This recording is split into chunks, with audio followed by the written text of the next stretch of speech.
अयोध्या। अयोध्या भगवान श्री राम की जन्मभूमि है। यह उत्तर प्रदेश में स्थित है।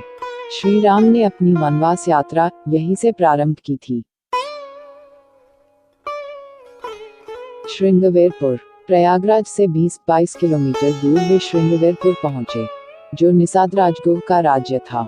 यहीं पर गंगा के तट पर उन्होंने केवट से गंगा पार करने को कहा था। श्रृंगवेरपुर को वर्तमान में सिंगरौर कहा जाता है। प्रयाग। आगे चलकर श्री राम अपने भाई लक्ष्मण और पत्नी सीता सहित प्रयाग पहुंचे थे। प्रयाग को वर्तमान में प्रयागराज कहा जाता है।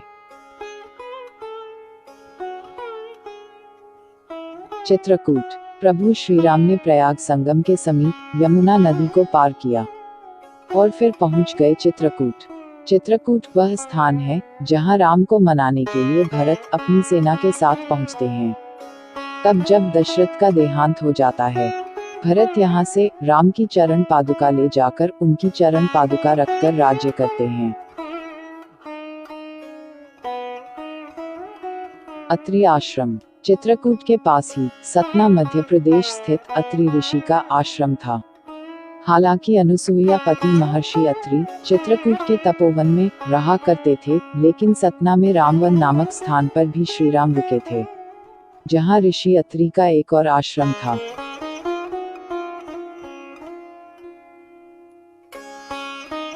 दंडकारण्य। चित्रकूट से निकलकर श्री राम घने वन में पहुंच गए। असल में यही था उनका वनवास। इस वन को उस काल में दंडकारण्य कहा जाता था। मध्य प्रदेश, छत्तीसगढ़ और महाराष्ट्र के कुछ क्षेत्रों को मिलाकर दंडकारण्य था। दंडकारण्य में छत्तीसगढ़, उड़ीसा एवं आंध्र प्रदेश राज्यों के अधिकतर हिस्से शामिल हैं। यह शहर सीता रामचंद्र मंदिर के लिए प्रसिद्ध है। स्थानीय मान्यता के मुताबिक दंडकारण्य के आकाश में ही रावण और जटायु का युद्ध हुआ था और जटायु के कुछ अंग दंडकारण्य में आ गिरे थे। ऐसा माना जाता है कि दुनिया भर में सिर्फ यहीं पर जटायु का एकमात्र मंदिर है।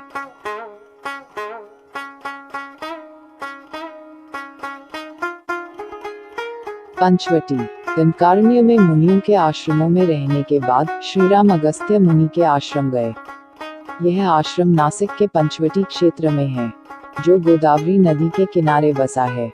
यहीं पर लक्ष्मण ने शूर्पणखा की नाक काटी थी। राम लक्ष्मण ने खर व दूषण के साथ युद्ध किया था। गिद्धराज जटायु से श्री राम की मैत्री भी यहीं हुई थी। वाल्मीकि रामायण अरण्यकांड में पंचवटी का मनोहर वर्णन मिलता है। सर्वतीर्थ। नासिक क्षेत्र में शूर्पणखा, मारीच और खर व दूषण के वध के बाद ही रावण ने सीता का हरण किया और जटायु का भी वध किया था, जिसकी स्मृति नासिक से 56 किलोमीटर दूर ताकेत गांव में सर्वतीर्थ नामक स्थान पर आज भी संरक्षित है। जटायु की मृत्यु सर्वतीर्थ नाम के स्थान पर हुई, जो नासिक जिले के इगतपुरी तहसील के ताकेत गांव में मौजूद है। इस स्थान को सर्वतीर्थ इसलिए कहा गया क्योंकि यहीं पर मरणासन जटायु ने सीता माता के बारे में बताया। राम जी ने यहाँ जटायु का अंतिम संस्कार करके पिता और जटायु का श्राद्ध तर्पण किया था। इसी तीर्थ पर लक्ष्मण रेखा थी।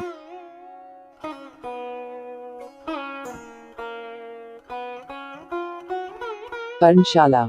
पर्णशाला आंध्र प्रदेश में खम्माम जिले के भद्राचलम में स्थित है। पर्णशाला गोदावरी नदी के तट पर स्थित है। मान्यता है कि यही वह स्थान है जहां से सीता जी का हरण हुआ था। हालांकि कुछ मानते हैं कि इस स्थान पर रावण ने अपना विमान उतारा था। इस स्थल से ही रावण ने सीता को पुष्पक विमान में बिठाया था, यानी सीता जी ने धरती यहाँ छोड़ी थी।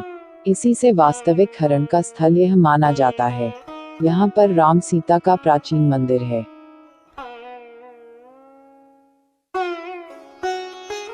तुंगभद्रा। सर्वतीर्थ और पर्णशाला के बाद श्री राम लक्ष्मण सीता की खोज में तुंगभद्रा तथा कावेरी नदियों के क्षेत्र में पहुंच गए।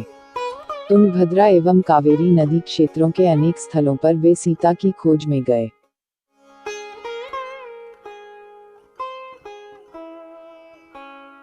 शबरी का आश्रम। तुंगभद्रा और कावेरी नदी को पार करते हुए राम और लक्ष्मण चले सीता की खोज में। जटायु और कवंत से मिलने के पश्चात वे ऋषिमुख पर्वत पहुंचे। रास्ते में वे पंपा नदी के पास शबरी आश्रम भी गए, जो आजकल केरल में स्थित है।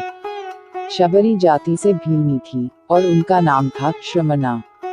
पंपा तुंगभद्रा नदी का पुराना नाम है। इसी नदी के किनारे पर हम्पी बसा हुआ है। पौराणिक ग्रंथ रामायण में हम्पी का उल्लेख वानर राज्य किष्किंधा की राजधानी के तौर पर किया गया है। केरल का प्रसिद्ध सबरीमलय मंदिर तीर्थ इसी नदी के तट पर स्थित है।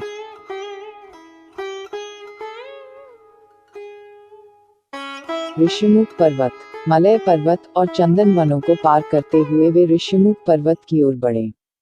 यहाँ उन्होंने हनुमान और सुग्रीव से भेंट की, सीता के आभूषणों को देखा और श्रीराम ने यहीं बाली का वध किया। ऋषिमुख पर्वत वाल्मीकि रामायण में वर्णित वानरों की राजधानी किष्किंधा के निकट स्थित था। ऋषिमुख पर्वत तथा किष्किंधा नगर कर्नाटक के हम्पी जिला बेल्लारी में स्थित है। पास की पहाड़ी को मतन पर्वत माना जाता है। इसी पर्वत पर मतन ऋषि का आश्रम था, जो हनुमान जी के गुरु थे।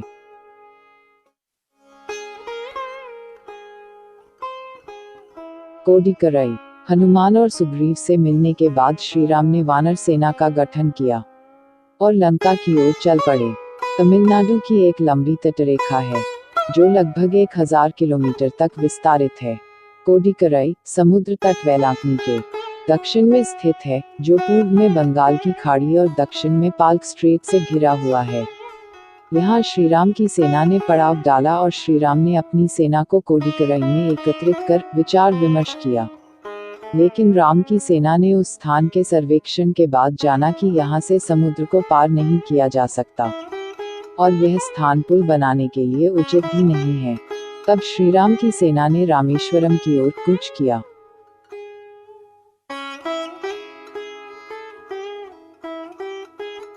रामेश्वरम समुद्र तट एक शांत समुद्र तट है और यहाँ का छिछला पानी तैरने और सनबेदिंग के लिए आदर्श है। रामेश्वरम प्रसिद्ध हिंदू तीर्थ केंद्र है। महाकाव्य रामायण के अनुसार भगवान श्रीराम ने लंका पर चढ़ाई करने के पहले यहाँ भगवान शिव की पूजा की थी। रामेश्वरम का शिवलिंग श्रीराम द्वारा स्थापित शिवलिंग है।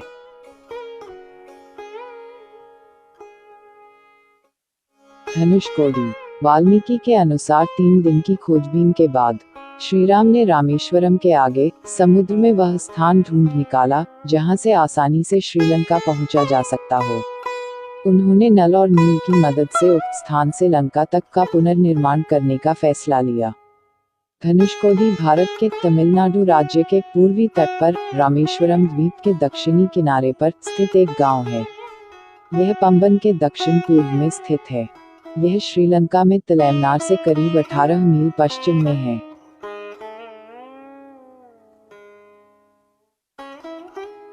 नुवारा एलिया पर्वत श्रृंखला। वाल्मीकि रामायण अनुसार श्रीलंका के मध्य में रावण का महल था।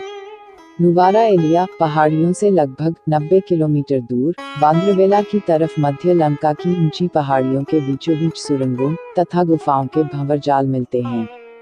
यहाँ ऐसे कई पुरातात्विक अवशेष मिलते हैं जिनकी कार्बन डेटिंग से इनका काल निकाला गया है। तो ये थी राम वनवास यात्रा के मार्ग की संक्षिप्त जानकारी। वीडियो कैसा लगा हमें कमेंट करके अवश्य बताएं और अपने दोस्तों को भी शेयर करें। जय श्री राम।